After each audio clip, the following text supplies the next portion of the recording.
welcome to part 2 of my fantasy football video, and in this one I'll be talking about my fantasy football team to start the season.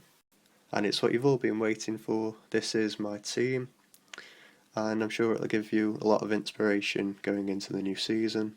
I've gone for Kasper Schmeichel in goal. Now, he didn't have the greatest of seasons last season overall.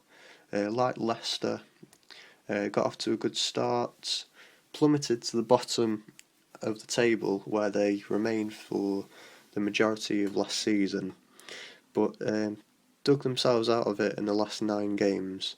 So I'm going to judge Kasper Schmeichel on those last 9 games, in which Leicester won 7 of those and only conceded 7 goals. Schmeichel was instrumental in those last games of the season, so I'm going to put him in there, hoping that he can take that form into the start of the new season. My second goalkeeping option, again very cheap at 4.5, Jack Butland has been confirmed as the first choice Stoke City goalkeeper by Mark Hughes yesterday, and from what I've seen of him, I mean, he kept a clean sheet against Spurs. He only conceded 1 against Liverpool in the games I've seen him. So he is a great prospect, and it's about time that he had a chance in the first team. So Jack Butland is my second option, who will rotate well with Kasper Schmeichel, because when Schmeichel plays at home, Butland's away, and vice versa, so I can swap them around depending on fixtures. And my first defender is Jeffrey Schlupp. He played in those last games for Leicester last season as a left midfielder.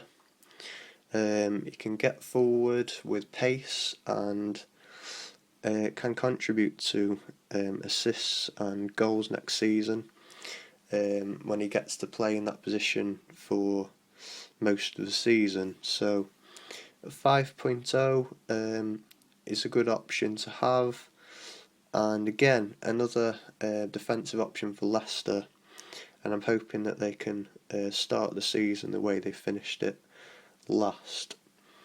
Jeffrey Schlupp is my first defender.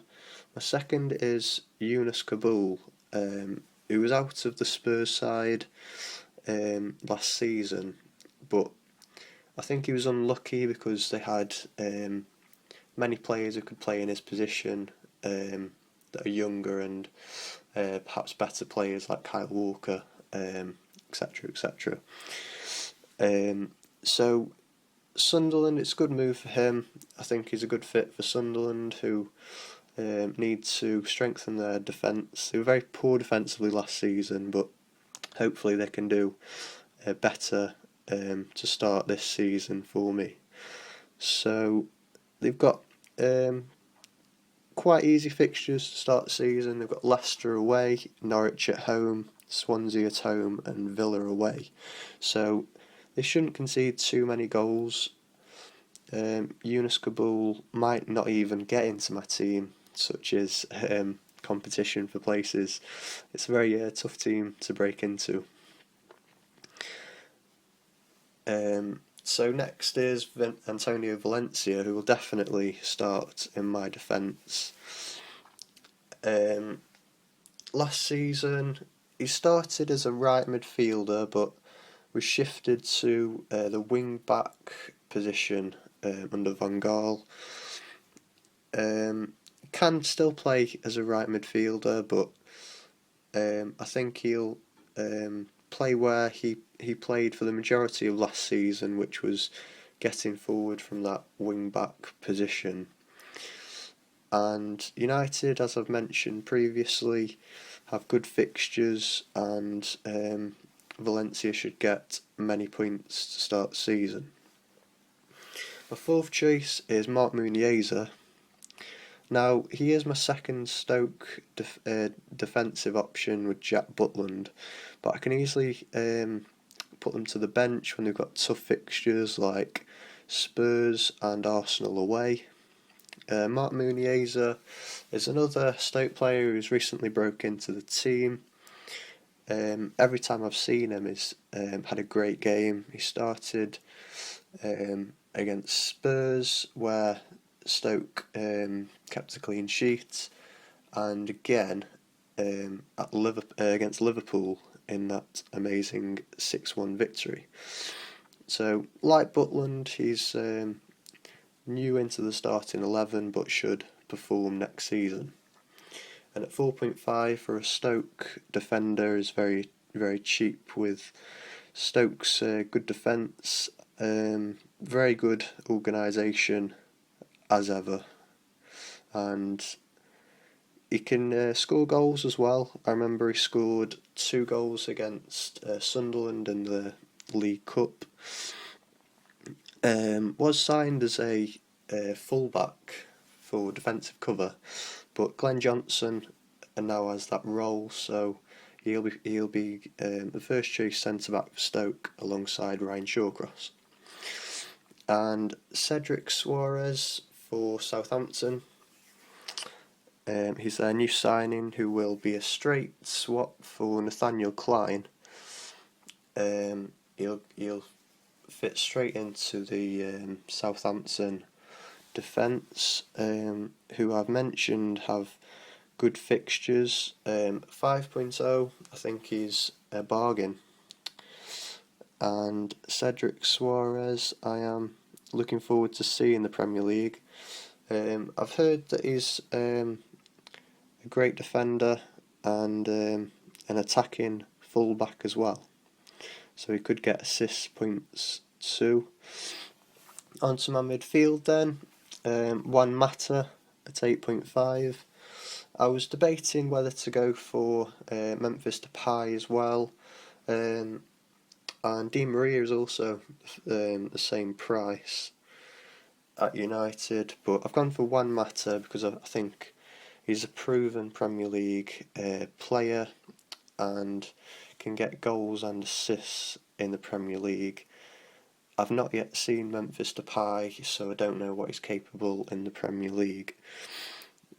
And next is another proven Premier League player who has moved to Moneybags Man City for an extortionate price, but I'm sure he'll repay some of that money that Man City paid for him.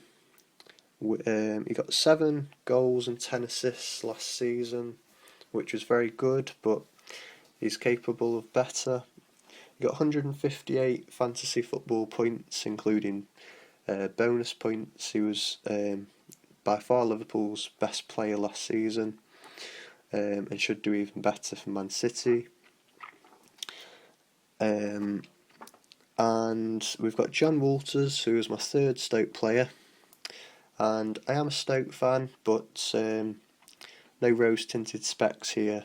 I think even if I wasn't a Stoke fan, I'd still pick those 3 players, because, you know, Stoke are pushing for Europe next season. As a fan, I'm very confident and very optimistic about Stoke next season, and I think we'll have a good start to the season. All 3 are good value, and I'd recommend having them in your team, not just because I'm a Stoke fan, but because I'm a fantasy football fan as well. Walters got 8 goals last season, which stands out from Marko Arnautovic and other players at his price. He's also out of position as he can play as a striker. Yannick Bolasie, 6.5, didn't have the best season last season in terms of fantasy points. He only got 4 goals and 6 assists,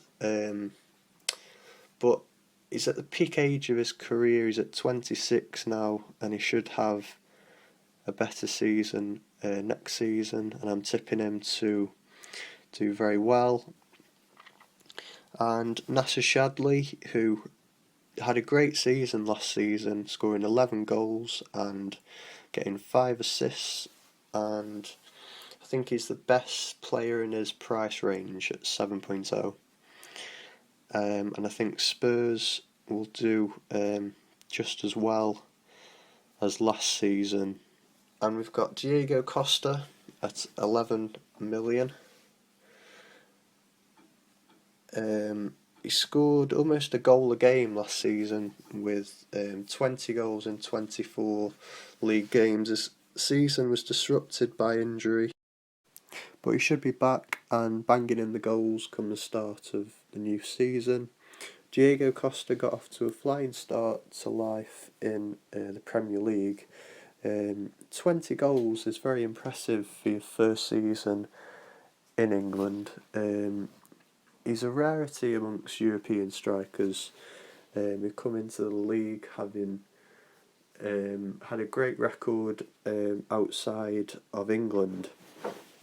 They usually disappoint more often than not, and Diego Costa scored 20 goals. He's very physical, so he suits the style of play in the Premier League. He can give as good as he gets. He's very clinical in front of goal as well. About 60% of his shots end up in the back of the net. So Diego Costa, I'm going to tip him to be top scorer next season if he can stay fit all the way through. A similar player, Graziano Pella, had a great season for Southampton. Again, his first season in the Premier League, scoring 12 goals and laying off 6 assists. That's very impressive. It comes in at 8 million. I think you'll get your money's worth for 8 million. And he's probably better value than the likes of Harry Kane and Romelu Lukaku. You could get Harry Kane at a high price. He probably will score more goals than Graziano Pella, although Pella could be better than last season, having adapted fully to the style of play under Koeman and the physicality of the Premier League. And I was going to go for 3 Southampton players. Obviously, Southampton, the surprise package from last season, finishing 7th. But I couldn't quite afford Dusan Tadic in midfield. Instead, I went for Nasser Chadli, which enabled me the funds to afford Wayne Rooney. But I was very tempted by Dusan Tadic, and I nearly went for him. Gylfi Sigurdsson, another good midfielder in the game. But Wayne Rooney, you know what you get with him. I felt that I needed to sign Wayne Rooney for his good opening fixtures. He should score over 10 goals, maybe even double figures in assists as well. He's been a consistent goal scorer in the last 10 years for United, and I think with them strengthening the team, he'll do much better than last season. A season which was disappointing for Rooney because it was scuppered by injury, but I think he's got a lot to prove, having missed out on a lot of games last season. So I'm going to go for Wayne Rooney as my final choice. So that's my team then. And yeah, I've gone for value. I've gone for cheap goalkeepers, and Valencia's my only real big hitter in defence. I've got Mata and Sterling, my big players in midfield, and then I've got an expensive attack costing 29.5 million. So let me know what you think of that team. Hit the like if you like this video, Subscribe to track my progress, because I'll be doing monthly reviews on this fantasy football team. So yeah, that'll be it, and that's my team. Subscribe, and thanks for watching. This has been The Football Nerd, and adios.